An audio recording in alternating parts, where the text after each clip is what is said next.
I'm going to go over a short passage here today called Probably I Have a Chest Cold. I'll go ahead and read it first. Probably I have a chest cold. I should take rest today, though. I have a drinking party tonight. At there, I can meet a friend whose I met when I went to Canada 4 years ago. He is Korean and also older than me by 7 years. He is a very friendly and clever man. I'm able to meet him for the first time in a year. Alright, so this one has a few errors. We'll go ahead and address those. So, probably I have a chest cold. So we don't normally start a sentence like this with probably.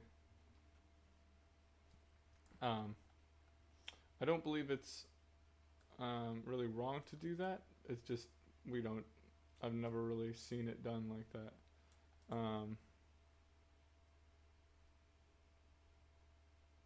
Yeah, you know what? I think there is a grammar rule against that. I don't.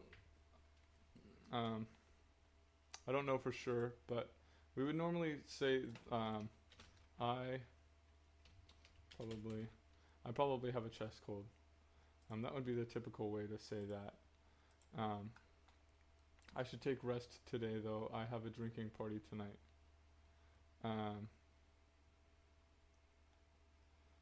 So I believe you're trying to use this though as in like but I have a drinking party tonight. So in that case, the comma should go right here. I should take rest today, though I have a drinking party tonight.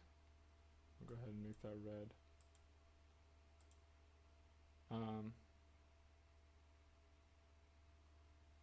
Well, that doesn't actually. I think but would be better here actually. But I have a drinking party tonight.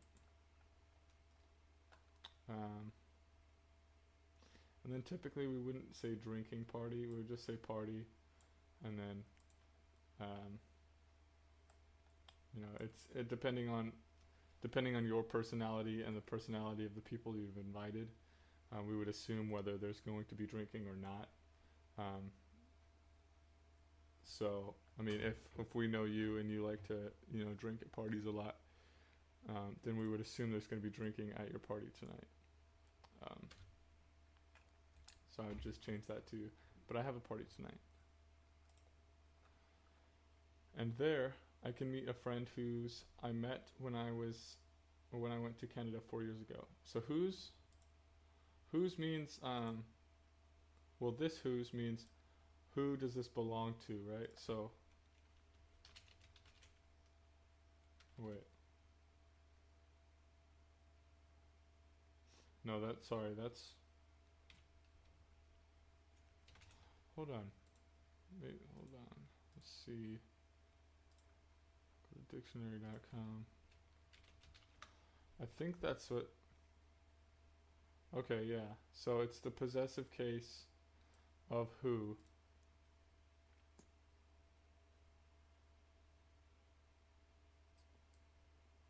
Okay.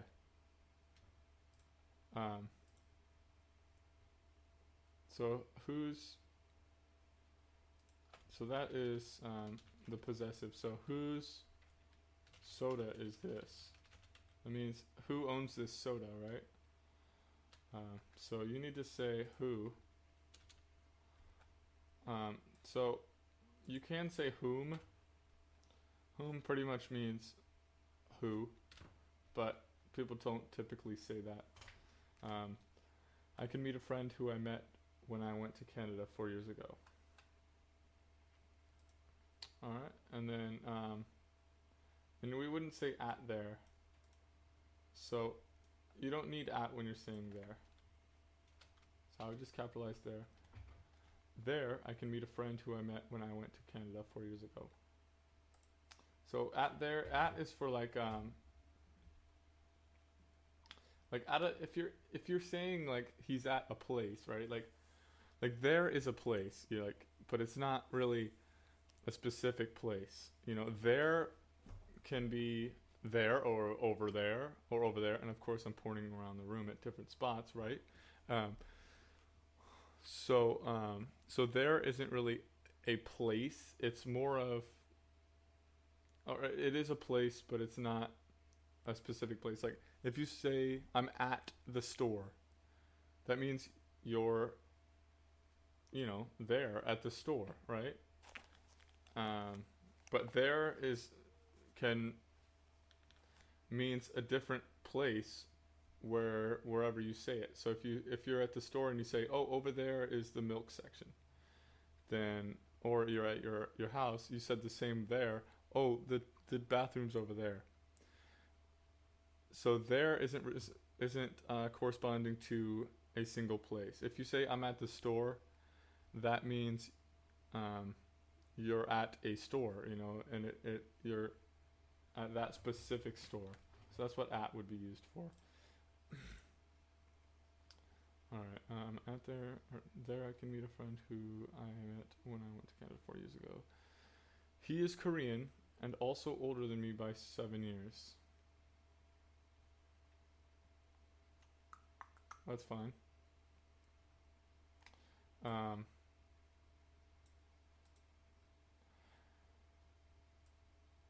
think that and also makes it sound a little bit unnatural. Um, in this case, he is Korean and he's 7 years older than me. Would sound a little bit more natural. But and also older than me by 7 years is fine. Oops. He is very friendly and clever man. So you can say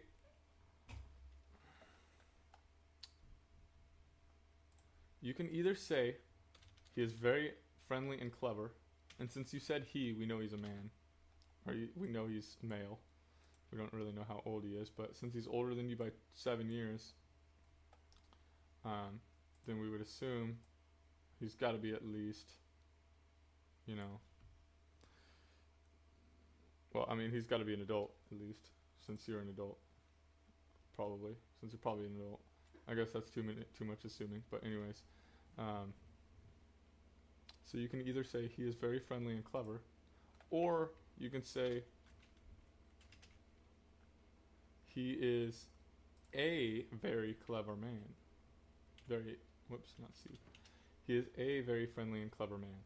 So either of those would work. You either need the a there to say he's a man. So he is a man, right?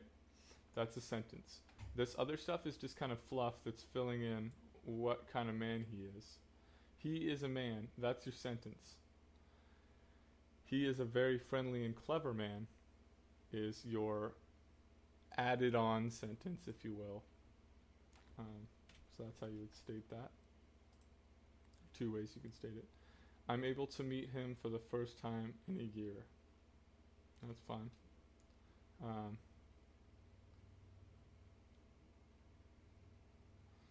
So I would probably change this to, it's fine, but I would it doesn't sound like what a typical American or English speaker would say.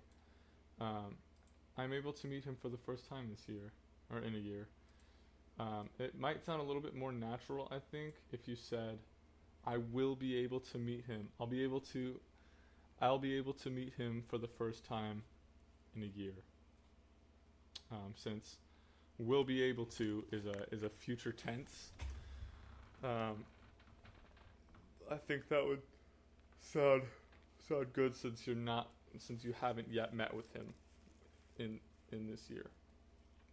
So you're going to, which is future tense. So I think I will be able to meet him would sound a little better, but I'll go ahead and give you a perfect on that since it is correct. All right, well, I think that finishes it up for this video. Thanks for watching. I'll leave you some notes, and good job on your writing, and good luck.